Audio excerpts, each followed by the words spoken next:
Assalamualaikum warahmatullahi wabarakatuh. Alhamdulillahirabbil alamin. Nahmaduhu wa nasta'inuhu wa nastaghfiruhu wa na'udzu billahi min syururi anfusina wa min sayyiati a'malina. May yahdihillahu fala mudhillalah wa may yudlilhu fala hadiyalah. Asyhadu an la ilaha illallah wahdahu la syarikalah wa asyhadu anna Muhammadan abduhu wa rasuluh. Allahumma shalli ala sayyidina Muhammad wa ala ali sayyidina Muhammad. Rabbi shrah li sadri wa yassir li amri wahlul 'uqdatam min lisani yafqahu qawli amma ba'du. Saudara-saudariku yang dimuliakan Allah Subhanahu wa taala, kali ini kami akan bikin tema tentang meremehkan. Jadi dalam bab ini meremehkan ini kita tidak boleh meremehkan 5 orang. Yaitu yang pertama adalah meremehkan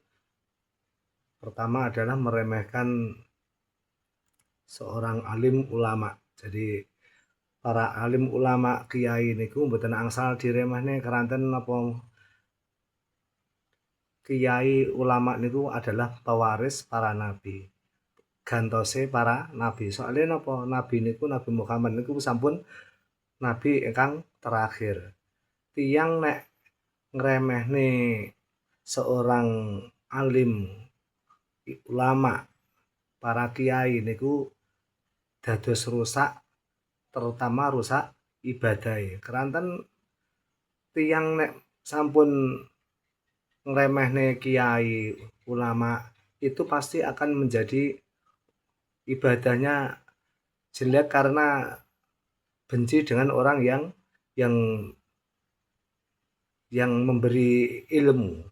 Jadi semua ilmu itu khususnya ilmu agama, ilmu tentang syariat, tentang kewajiban-kewajiban kita kepada Allah Subhanahu wa taala itu semua itu akan dijelaskan oleh para kiai, para ulama. Sudah tidak diperbolehkan kita itu meremehkan para kiai ulama. Walaupun seorang kiai itu adalah orang yang miskin, mungkin miskin harta maksudnya, atau mungkin wajahnya yang kurang tampan. Semua itu tidak boleh kita meremehkan karena seorang kiai ulama itu adalah ilmunya, bukan dari pandangan dari luarnya yang lainnya. Tetapi karena ilmunya kita menjadi orang yang baik ibadahnya sehingga kita menjadi orang yang benar-benar sholatnya bisa diterima oleh Allah Subhanahu wa taala karena bimbingan tuntunan dari para kiai dan ulama. Kita tidak boleh benar-benar tidak boleh meremehkan seorang kiai ulama. Karena apa? Kita akan berdosa besar. Karena ketika kita memandang seorang guru, seorang kiai ulama saja sudah menjadi pahala, berkumpul sudah pahala, apalagi berjabat tangan, kemudian apalagi kita sampai berangkulan, semua itu menjadikan ladang pahala bagi kita. Oleh karena itu kita jangan sampai meremehkan seorang kiai ulama yang benar-benar mereka adalah seorang alim ulama yang benar-benar membimbing, mendidik kita menjadi orang yang selalu taat kepada Allah Subhanahu wa taala, juga membimbing kita kepada kebaikan kepada sesama manusia. Itu adalah yang pertama, adalah itu tadi. Tidak boleh meremehkan para kiai atau para alim ulama, orang-orang yang benar-benar pintar, pandai di dalam ilmu agama. Yang kedua adalah kita tidak boleh meremehkan pemimpin.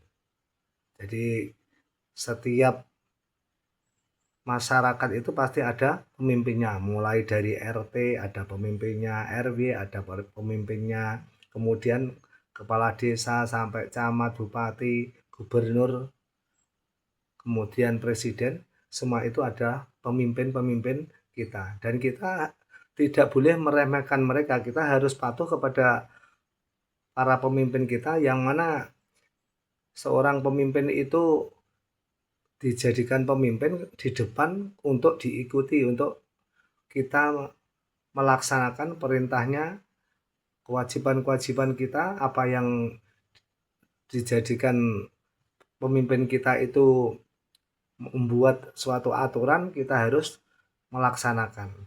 Jadi ketika kita mempunyai seorang pemimpin yang baik, pemimpin yang benar-benar sesuai dengan syariat Islam, maka kita harus benar-benar tunduk patuh kepada pemimpin kita. Tidak boleh kita meremehkan seorang pemimpin yang mana mereka itu yang membuat aturan-aturan yang membuat kita menginginkan rakyatnya atau bawahannya menjadi orang-orang yang sukses dalam kehidupan di dunia juga di akhirat. Jadi seorang pemimpin ini memang benar-benar dijadikan contoh teladan bagi bawahannya. Jadi kita itu tidak boleh meremehkan pemimpin yang sudah benar-benar pemimpin itu memang pemimpin yang benar-benar baik menurut syariat Islam. Jadi karena apa? Mereka itu orang yang sudah dipilih oleh bawahannya, oleh rakyatnya, maka ketika kita sudah memilih dengan demokratis, maka kita harus benar-benar melaksanakan apa yang menjadi aturan-aturan yang telah ditetapkan oleh pemimpin-pemimpin kita. Kita sebagai rakyat ketika dipimpin oleh seorang pemimpin yang baik, kita bisa mengikuti, maka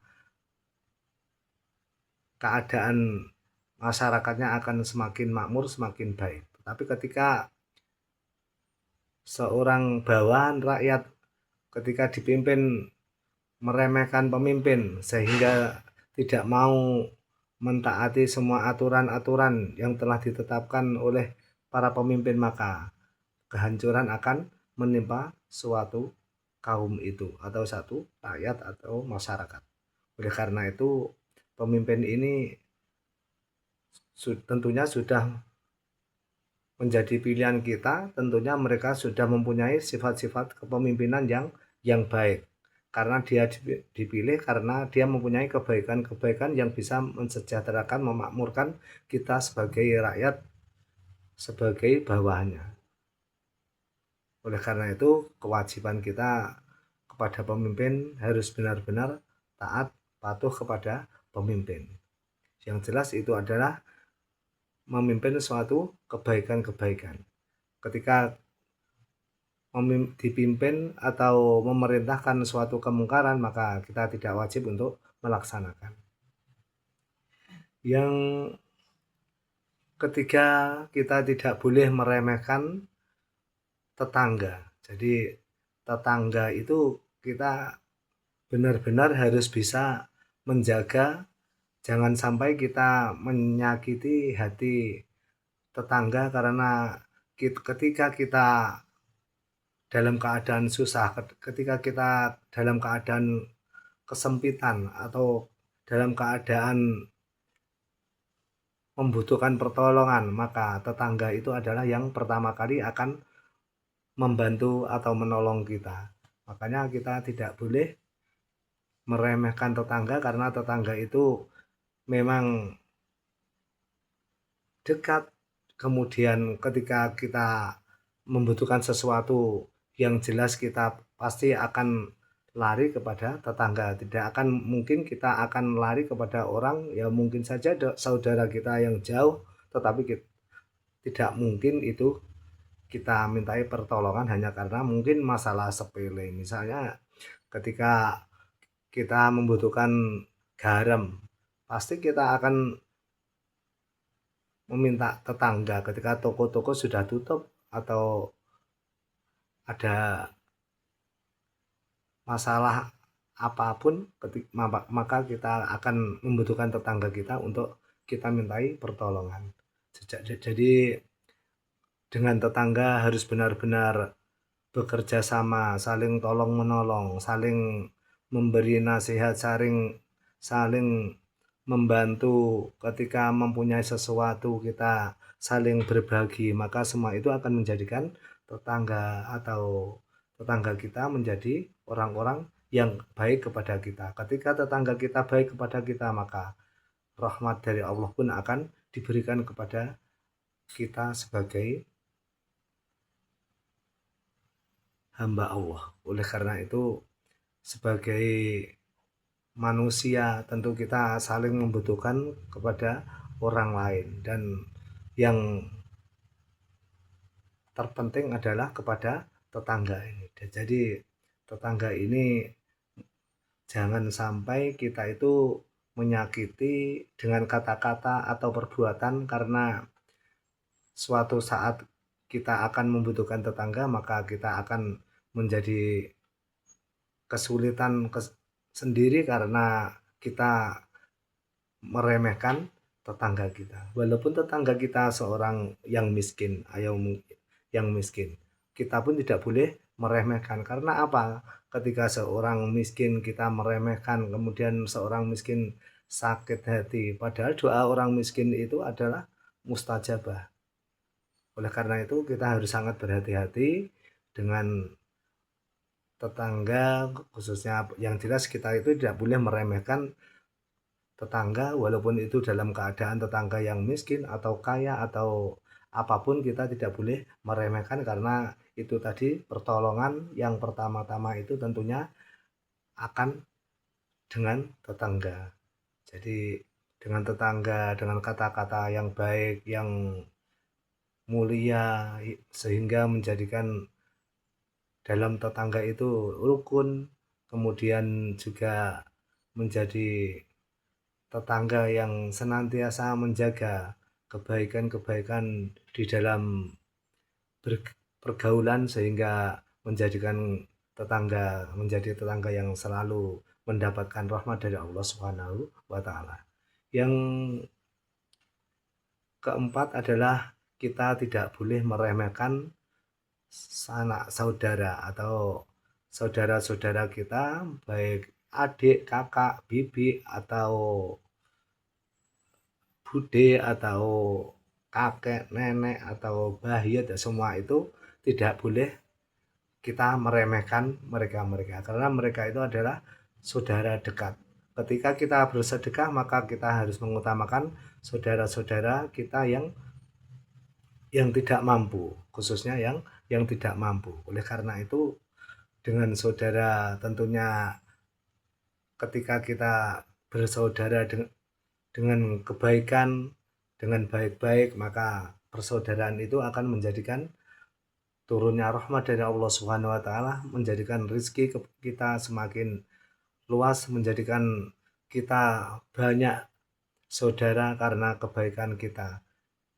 Jadi jangan sampai kita itu meremehkan saudara-saudara kita, walaupun saudara kita mungkin juga mempunyai kekurangan atau mempunyai kelebihan, semua itu kita tidak boleh meremehkan. Ketika saudara-saudara kita dalam keadaan kekurangan, maka kita harus membantu menolong. Tetapi ketika saudara kita ada yang lebih atau yang kaya, maka kita bersyukur kepada Allah Subhanahu wa taala, karena kita mungkin kalau saudara kita kaya, akan ketika kita dalam keadaan kekurangan pun akan ingat kepada kita, karena kalau kita berbuat baik, tidak pernah meremehkan, menyakiti hati saudara-saudara kita.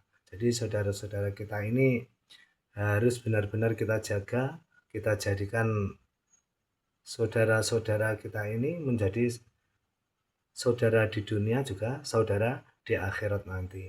Oleh karena itu, ketika kita bertemu saudara, tentunya kita akan saling menyapa, senyum, minimal itu senyum kepada saudara, sehingga tidak menimbulkan suatu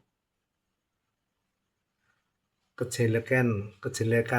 Ketika kita bertemu saudara dengan senyum, maka kita akan menjadi orang yang juga mendapatkan pahala karena kebaikan kita kepada saudara kita. Oleh karena itu, kita bersama saudara harus benar-benar memperkuat silaturahim, kemudian kita saling membantu, saling bergaul dengan baik sehingga menjadikan saudara-saudara kita menjadi saudara-saudara yang senantiasa mendapatkan rahmat dari Allah Subhanahu wa taala. Semoga kita semua menjadi orang-orang yang senantiasa rukun bersama saudara-saudara kita sehingga ketika kita berjumpa kita tidak akan risih atau tidak akan enak hati. Ketika kita rukun bersama saudara maka kita akan menjadi semakin enak, semakin nyaman ketika berbicara. Ketika kita dalam keadaan susah pun akan sangat mudah untuk meminta bantuan atau pertolongan kepada saudara kita. Itu kemudian yang selanjutnya adalah kita tidak boleh meremehkan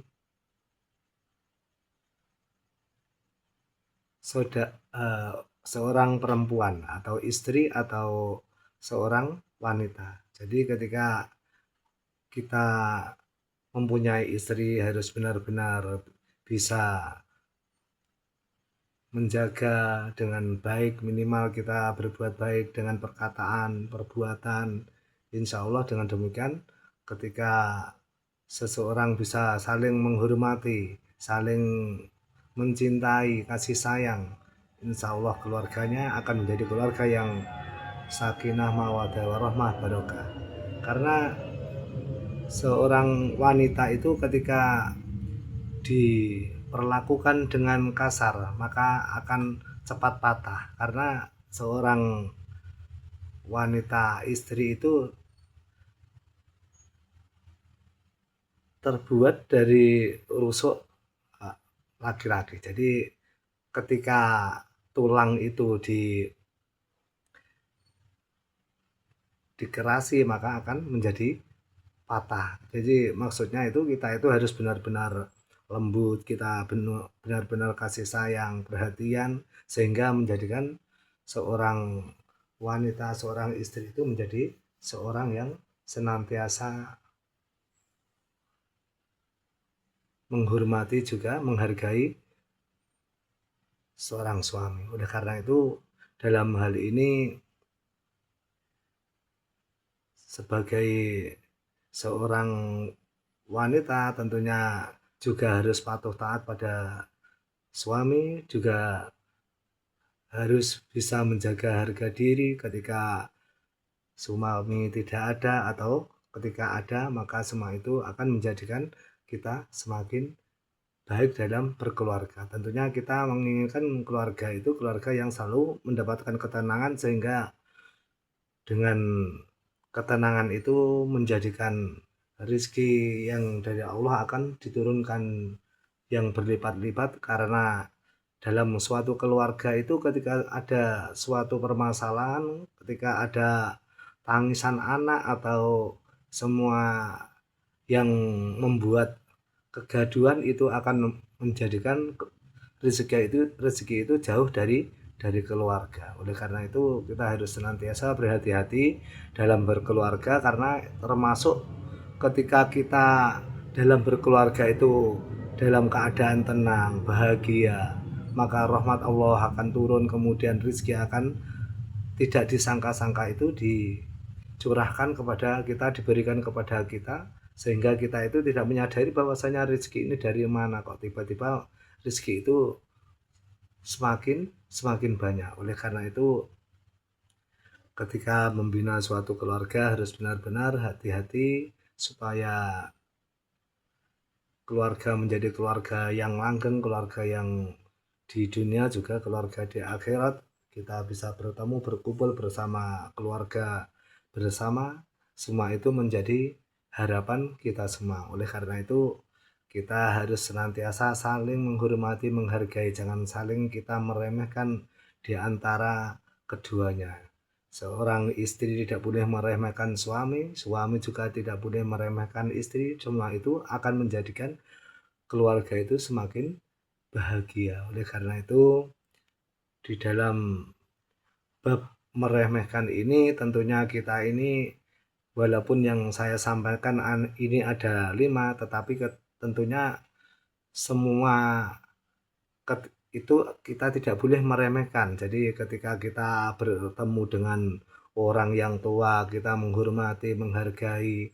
Ketika kita melihat anak yang kecil, mereka masih belum banyak dosa, sedangkan kita sudah banyak dosa. Oleh dengan demikian, kalau kita sudah bisa menyadari kedudukan kita, kita tidak pernah meremehkan orang lain, insya Allah kita akan menjadi orang-orang yang senantiasa mendapatkan perlindungan dari Allah Subhanahu wa taala, dijaga dari Allah Subhanahu wa taala, sehingga kita ketika hidup di dunia benar-benar bahagia, juga nanti ketika di akhirat pun juga menjadi orang yang selamat dan bahagia. Ini yang bisa saya sampaikan tentang bab meremehkan. Intinya ketika kita bertemu dengan siapapun, kita jangan sampai meremehkan orang lain, karena kita itu tidak tahu kemampuan orang itu. Mungkin yang kita lihat hanya luarnya saja, sedangkan mungkin di lain waktu, di lain tempat kita tidak mengetahui kebaikan-kebaikan orang lain. Oleh karena itu kita harus benar-benar bisa menjaga diri. Kalau kita tidak mau disakiti, maka kita jangan sampai menyakiti orang lain. Oleh karena itu kita harus senantiasa introspeksi diri. Semoga kita semua menjadi orang-orang yang senantiasa menjadi contoh dan teladan bagi orang lain, sehingga dalam kehidupan bermasyarakat, berkeluarga, atau pergaulan, maka kita menjadi orang-orang yang senantiasa mendapatkan rahmat dari Allah Subhanahu wa taala. Ini yang bisa saya sampaikan, mudah-mudahan kita semua menjadi orang-orang yang selalu mendapatkan hidayah pertolongan dari Allah Subhanahu wa taala. Semoga kita nanti bisa berkumpul di surganya Allah Subhanahu wa taala. Amin amin ya rabbal alamin. Akhirnya kami cukup sekian. Ihdinas siratal mustaqim. Wallahu muwaffiq ila aqwamit thoriq. Wassalamualaikum warahmatullahi wabarakatuh.